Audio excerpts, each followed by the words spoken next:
Hey everybody, welcome back to another episode of FSI DFS Fantasy NASCAR Picks. I'm your host, Mike 31. Got the Cup video for Atlanta. If you watched the race last night, I know the rain kind of interrupted and everything, but it was okay. It was hard because like we all played Hill. I mean, it made so much sense. He's been so dominant there, then had a mechanical problem, and it just kind of shows you that it's hard. And but like in Xfinity race, like one or two in like the top 10 were like in most optimals. So it's a speedway racing. There will be drafting. It's not like Talladega or Daytona. Usually don't have like big wrecks. If there are some wrecks, it only takes out a couple cars. Mostly, usually they can continue. I think there was a statistic last night that 24 out of the 36 cars were in incidents at one point in the race, and most of them were able to finish. So. And these composite bodies and stuff, like they can take a beating like Tonka trucks. So uh, no practice here, so Fords obviously were set up for qualifying. If you look at the top eight up there. Toyotas, I kind of think are trying to set up for like long run speed, and we kind of saw that during the spring race when we had that here, and the Chevys are somewhere in between. We don't kind of know. So I'm just going to go through the field. I think the general rule of thumb here is you want to take place differential. There's a lot of great place differential plays towards the back. So stack the back, but I wouldn't go with like the punts like you do because they don't usually work out here. Some of them fall off the pace and fall lap after lap down because the track's not as big as Daytona and Talladega. So there is a chance for the back of the field to get lapped here if you have like some long runs. So we'll go through the field. We'll talk about it, but that's how you really want to build is maybe one to two up top, but it's gonna be dangerous. On FanDuel, you want to probably take all these guys up top if the finishing position is going to be there. I colored the team, the manufacturers, not necessarily the teams, because I don't in Talladega and Daytona, it seems like they work better, but like the manufacturers sometimes will work a little bit with drafting, sometimes not. So I wouldn't be opposed to like throwing some Ford stacks together and some Toyota stacks together, maybe some Chevy stacks together, especially with the track houses because you have three of them starting in the back, and I think again because actually four, almost all four of them are starting in the back, so it'd be probably be a great stack if they all nailed like the long run speed and that's how they set it up and not for qualifying and they're there and they have like a good race and good strategy and like work together, pit together and stuff, and that could really pay off. So looking up top, the Penske cars have been very good here, and all four of them. I know Barry's not a Penske car, but the Woods Brothers car might as well be. It's affiliated with them and shares a lot of the um, mechanical stuff, engineering, tech, notes, things like that. So I think among them, like you, Barry would be my least favorite, although he has the most point per dollar and doesn't hurt you as much if something happens.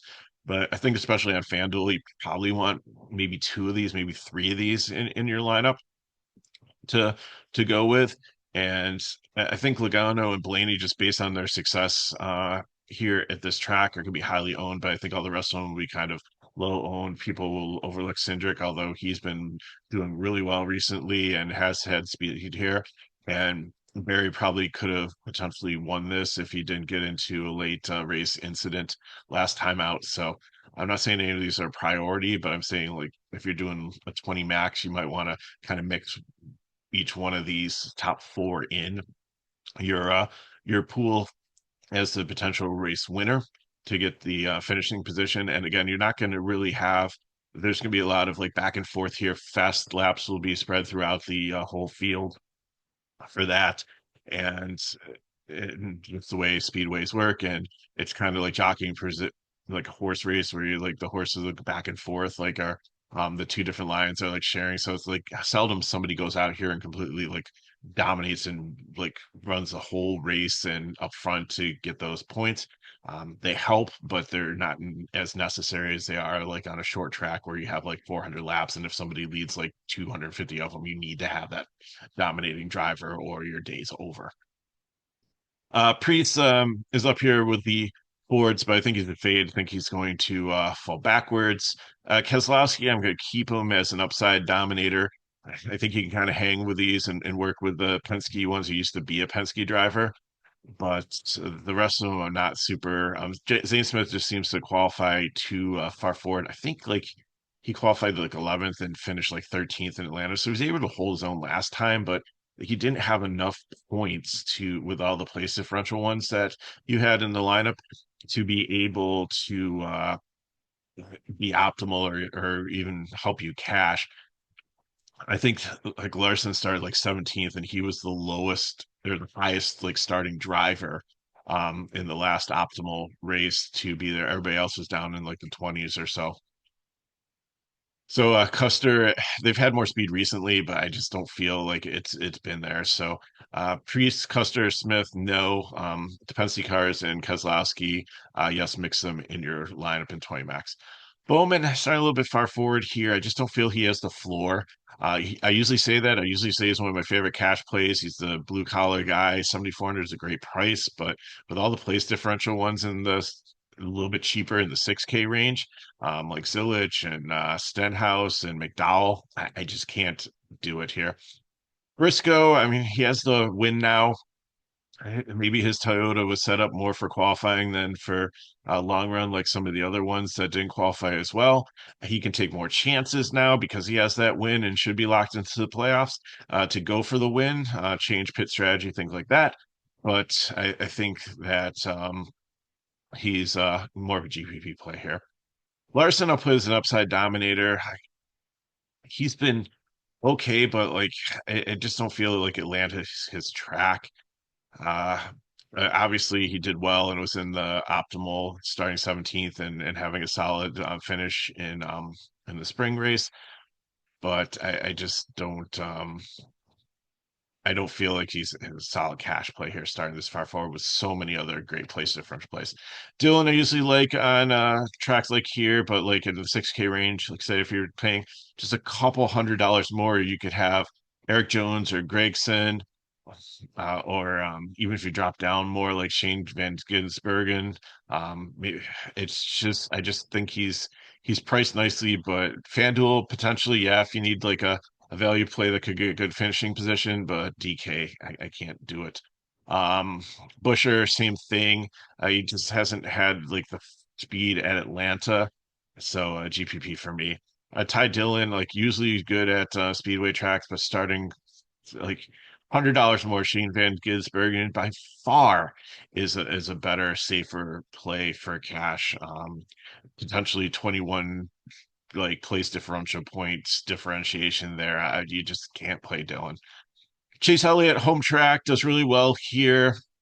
If you want him to be your highest starting driver at 15th, I think that's in play here. I have him as 100K because this is definitely a track that he could win that he knows that he does really well at.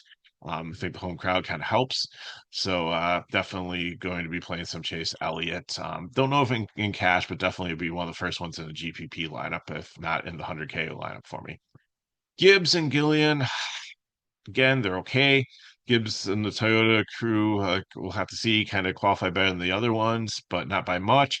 So he he's kind of a tag along one when it comes to drafting. Like he doesn't really dominate, but if he gets in with some of the other Gibbs cars, then they could like pull him up and help elevate his game this race.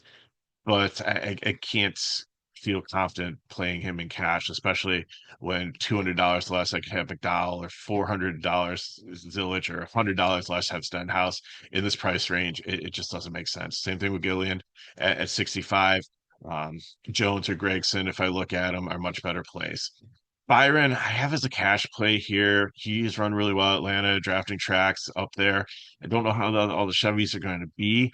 If he could work with other teams, they kind of cross manufacturer work together and with people that just know how to draft versus just trying to team up like by manufacturers loyalty, then I think they get a solid day. It's a little bit risky, but and obviously you're paying a lot for it, but I think the ownership will be kind of medium. I toyed with him and Elliott being 100K. I don't want to put both of them there, but if you want to do like a couple in the giant GPP, then take Elliott out one of them, put Byron in his place and then build kind of the similar lineup for that.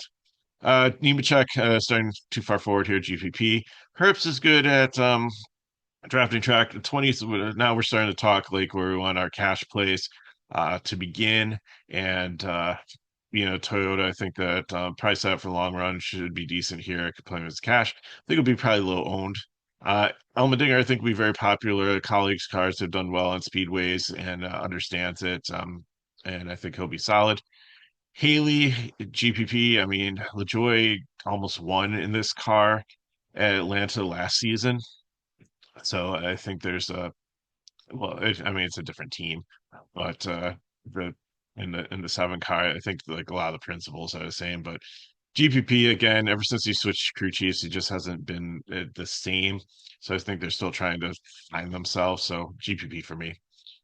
Reddick and Bubba are both really good super speedway drivers here. You're saving 1100 by going Bubba over him, but I think Reddick will be popular just based on like how people like him as a driver versus how well the DFS play is going to be.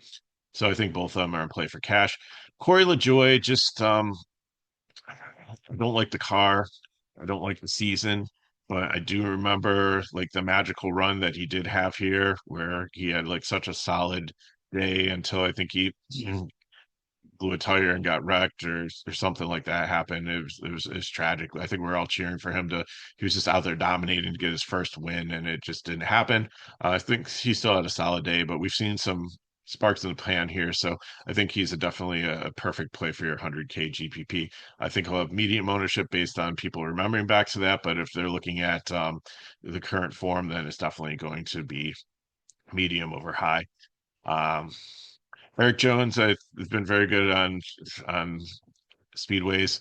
Legacy is starting to take a step forward with he and Nemechek have looked much better recently. Surprised Jimmy Johnson was in the field for this one, but I think he's solid for cash play. Gregson, I debated cash for GPP because he's a checker, a wrecker one. You want aggression here. The days of just hanging out in the back and waiting for everything to wreck and then going up forward, like it doesn't necessarily transpire as much anymore with the next gen car, and especially not at Atlanta. So I think he's going to be aggressive and try to get up towards the front and race and connect with the other Fords. So cash play.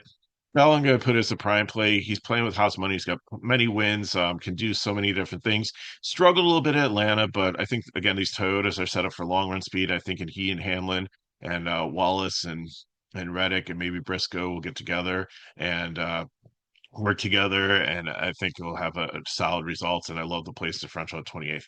Kyle Busch, I mean, this is one of his better tracks. I toyed with him being 100K, even toyed with him in cash, but it's still, I just haven't seen that breakthrough moment. And maybe this is today. I'll definitely throw him in the lineup um, in a GPP. So I will have some shares of him. Hocevar has the type of aggression that you really want. He ran really well here in the spring race, so he's definitely got some upside. The track house cars, I really like. They've always done well on super speedways, and Suarez is another one that could be um, perfect example of a great play here in cash. Michael McDowell, I think he'll only have medium ownership. I think everybody else will like probably put Stenhouse as their prime play, but save me the $100 and give me a little bit less ownership, and I'm gonna. Michael McDowell's been great on super speedways, and again, the Chevys we don't really know here, but there's place differential, there's experience, there's upside. I just really, really like this play. Like I think people are gonna be sleeping on Michael McDowell. I think they're gonna look at all the other sexy names down here and just kind of pass over him. And I think that's gonna be dangerous. And I think that having him in my primary lineups is going to be a huge advantage. And again, that's why I've always been trying to look at when I make my prime plays is not give you the three most obvious ones, but like give you two of them that are like super obvious and probably chalky, and then give you like another one that could be the differentiate because it doesn't it's horrible if you're in like double ups and like you get passed by a train or you all tie because you all have the same lineup and you don't even double up your money. These little slight changes are what help you be pretty successful. And I know we had like one of our viewers last week watch a video and hear like some of the stuff we were talking about being just a little bit different. And we were able to he was able to do really good in one of the top GPPs. So hats off to you. And thanks for the shout out back on the comments of the video. Hamlin, is definitely going to be a prime play here. Probably going to be the highest owned driver, just super well at super speedways. Again, I think they're set up for long run speed and over qualifying, and it'll be perfectly fine here. Justine, I toyed with being a prime play also, has the aggression, has the upside, but I just liked Bell, McDowell, and Hamlin more. Van Gisbergen, I think solid down here also. More of a road course guy, but I think we're working with all the other trackhouse ones, and he's had enough experience at super speedway between Xfinity and Cup now that he'll be a good place differential play. Uh, so I have him. Zilich, I'm going to put as a 100K one because I don't think people, if they don't watch Cup, know how good he is or who he is. And you better be careful, like Suarez, because I don't know if his contract's up, but like I could see if Trackhouse only running three teams next year, like Zilich maybe replacing him. And this so much talent, so well, it's doing so well in the Xfinity series. And I know he's had a couple races where he come up and had some clunkers, but I think there's just so much upside, especially on a super speedway. I think he understands it and he'll have a solid race. And Stenhouse, cash play down here too. Like I said, a lot of people I think will look at him above the three scrubs below and just go there and make that a prime play. And I get it. He's super aggressive. He loves to be up there. It's like towards the lead. He's not one that ever wants to stay in the back. And he's gotten better over the last years since being like just a bull in a china shop, but still he sometimes puts himself in positions where he gets a little too aggressive still and reverts back to his old form. So I think he's a solid cash play. I just didn't want to put a prime on him. So this is what I got for you. If you have any questions, put them in the chat below. Hit me on my Row 31 on Twitter/X. Hopefully the weather's better than last night, and it's always in the south during the heat, like Daytona, Atlanta. You can have pop-up thunderstorms and stuff just ruin the flow of a race. But looking forward to a decent race tonight. And hell, if you have, you know how to get a hold of me if you have any questions. Next week we have Chicago street race for the third year, so we got some data on that. So hopefully we'll be able to build some good lineups and have a good Fourth of July weekend. So hope you have a great weekend. If these videos help us back, like, subscribe to our channel if you haven't already, share with your friends. Continue to grow our viewership. So appreciate that. So I'm gonna get out of here so I can post the truck video and this one. And you know how to get a hold of me if you have any questions. And I'll see you next time.